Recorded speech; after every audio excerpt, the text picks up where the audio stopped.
my name's John. Now I'm an alcoholic. Wow, this is what they call, this is my test of being a service. I'm not your speaker. I guess kind of a fill-in, and maybe it's a good example, since there's always, the reason why I come to this meeting, there's so many newcomers to this program.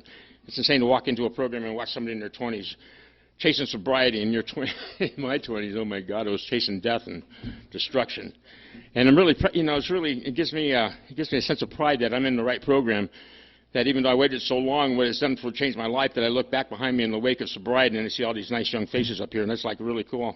I have a sobriety date, December 8, 2013, and that's on that particular sobriety date, I relapsed after 18 years of sobriety. Wow, when they say this is a cunning and non-forgiving disease, well, on that date, that's when it was proven to me, because after 18 years, I figured I've changed my life. Oh my God, all these things have come my way. And I took it all for granted. And this is what you guys got to watch out for, because all of a sudden, if you stick it around, I laugh. So after, anyways, you get in there 1 year and 2 years, and all of a sudden you decide you're thinking you're taking this program nice and serious, and that pink cloud starts to erupt. Look at me, God. I've accepted you. You've given me this. You've given me that.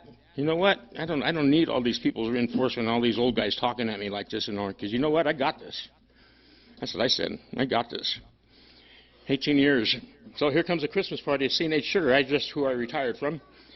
And when I woke up that morning, actually in the time I should probably take it before, I was in that mode where, hey, I've got this. I've got all, when I was working in San Francisco, and that's where I'm coming from, San Francisco, I had a nice 40-hour-a-week job. And when I moved out here and got involved with C&H Sugar, they needed a lot of overtime. So next thing you know, I'm working 40, 45, 50 hours a week.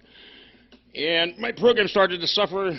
3 weekends, 3 meetings a week, 2 meetings a week, 1 meeting a week, 1 meeting every 3 weeks, et cetera, et cetera, et cetera. But I got this. I'm sober. I look at you guys and say, you know what, I'm sober, I'm in there, AA, blah, blah, blah.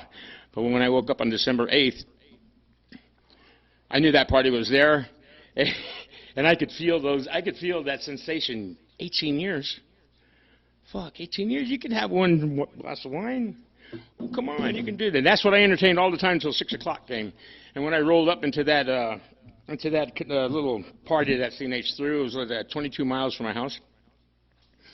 I walked in there and entertaining the thought, and had already been convinced, who am I trying to kid? I could have one glass of wine.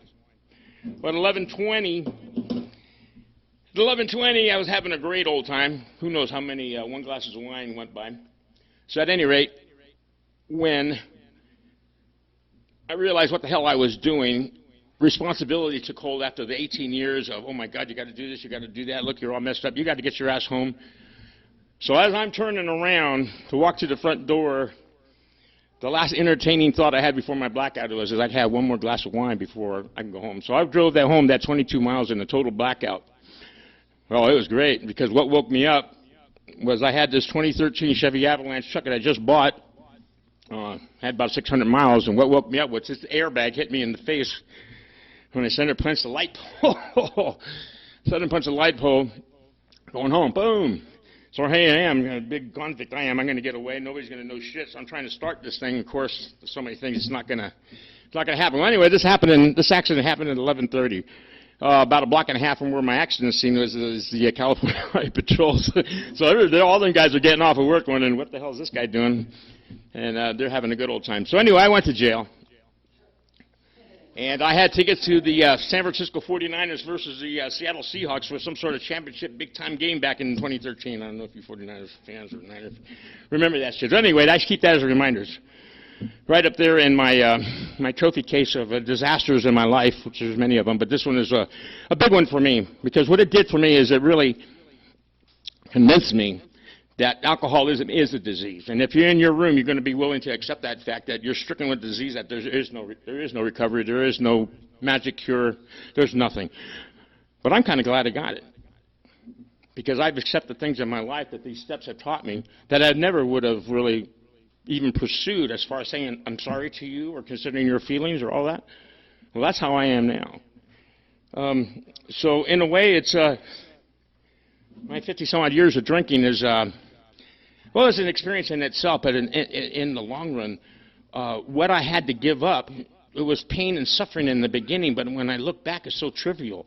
that all I had to do was open up my mind. And it's not that I had to do it myself. A man in the program, and along with the steps, are the key to doing that. They slowly but surely peel that onion away where, no matter where you're at as far as giving yourself up, like I was, it nursed me along to giving myself up and to be able to accept the fact that I needed to change my life. Well, it's changed, and here I am, being of service. No, I'm not your regular 10-minute speaker, but it's a good example. And when you're asked to be of service, try not to say no, because it really helps. Because your job, my job, is to give it to you guys. Hopefully I can touch one person. I can go to sleep tonight thinking that was a service. My name is Ron. I'm an alcoholic. I hope that was 10 minutes. Thank you, John.